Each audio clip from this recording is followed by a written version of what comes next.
चीन की एक और दगाबाजी का बड़ा खुलासा हुआ है। लिपुलेख के पास सैनिक बेस बनाने की तैयारी में है चीन। लिपुलेख से 12 किलोमीटर दूर पाला मैदान में चीन की यह साजिश सामने आई है। सीमा पर सैनिकों की संख्या में चीन जबरदस्त तरीके से इजाफा कर रहा है। पैंगोंग की हार के बाद अब पिथौरागढ़ सीमा पर तनाव बढ़ाता हुआ चीन नजर आ रहा है। तो ये अहम जानकारी इस वक्त लिपुलेख से जुड़ी हमारे पास आ रही है। पंकज दास, ये जो स्थितियां हैं लेकिन अभी भी इस ओर इशारा कर रही हैं कि कहीं ना कहीं चीन की शह पर नेपाल बहुत कुछ है जो कर रहा है। इस चीन का प्रयास अभी भी है कि भारत से उसे कितनी दूर रखा जाए उतना उसके हित में है। वो जानता है कि भारत के साथ जब तनाव बनेगा तो इस तरफ से ये जो भारत नेपाल की खुली सीमा है उसका फायदा उठाने के लिए यहाँ पे नेपाल में भारत के खिलाफ माहौल बनाने का, नेपाल के सरकार में भारत के खिलाफ जो है एक माहौल पहले भी बना था नक्शा को लेकर, उसको कंटिन्यू करने का ये प्रयास जारी है। लेकिन नेपाल सरकार, मुझे लगता है कि जिस तरह से दोनों देशों के बीच लगातार संवाद हो रहा है और अक्टूबर में विदेश मंत्री दोनों देशों के मिलने वाले हैं, विदेश सचिवों के बीच बातचीत होने वाली है, तो उसको देखकर नेपाल सरकार का पूरा ध्यान जो है भारत के साथ संबंध सुधारने में है। जो आपने लिपुलेख की बात कही, वो लिपुलेख में जाहिर सी बात है वहां चाइना का भी बॉर्डर है, तो चाइना अपनी तरफ से वहां पर इंगेज करना चाहता है और नेपाल को उसमें घसीटना चाहता है।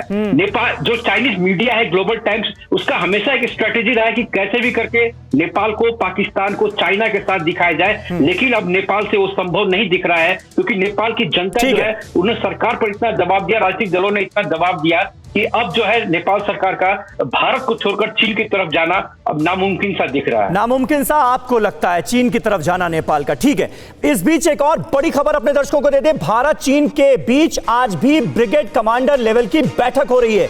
चुशूल में लगातार 5वें दिन की ये बैठक इस वक्त जारी है। बातचीत के जरिए तनाव कम करने की कोशिश की जा रही है।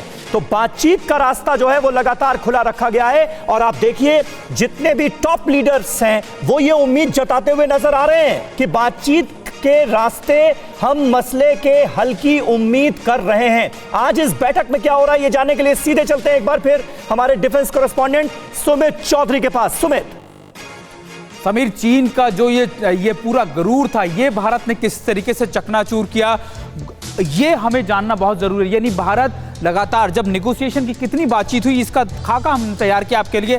कब कितने घंटे बातचीत? 31 अगस्त 5 घंटे, यानी 29 तारीख को जब ये पूरे ऑपरेशन से उसके बाद ये 5 घंटे मीटिंग चली। फिर 1 सितंबर को 8 घंटे की बातचीत चली। इसके बाद 2 सितंबर को तीसरे दिन की बातचीत थी, 7 घंटे तक करीबी बातचीत चली। इसके बाद 3 सितंबर को 4 घंटे से ज्यादा की बातचीत चली है।